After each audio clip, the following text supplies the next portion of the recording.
नमस्कार, मी ॲडव्होकेट विद्या सचिन मोटे, निंबोडी जिल्हा परिषद गटची अधिकृत उमेदवार।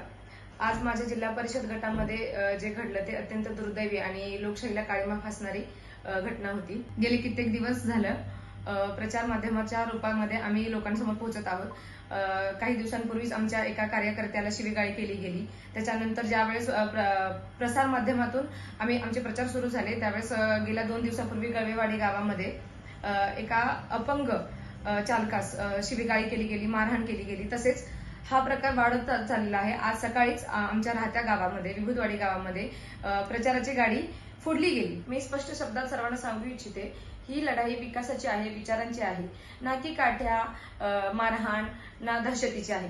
विरोधकांना जर आमच्या कामाची आमच्या वाढत्या पाठिंब्याची जनतेच्या वाढत्या पाठिंब्याची जर भीती वाटत असेल तर त्यांनी त्याचं उत्तर त्याच मार्फत दिलं पाहिजे, विकासाच्या मार्फत, विकासाचं कामं करून, ना की ते हिंसेच्या रूपात दिलं पाहिजे। आज कार्यकर्त्यांवर हात उचलला जातोय, सामान्य जनतेला धमकावलं जातंय, घाबरवलं जातंय। मग आज सामान्य मतदार हा सुरक्षित आहे का? मला हा प्रश्न सामान्य जनतेला विचारायचा आहे। आणि माननीय मुख्यमंत्री देवेंद्रजी फडणवीस साहेब आणि राज्याचे गृहमंत्री यांना मला एक प्रश्न विचारायचा आहे।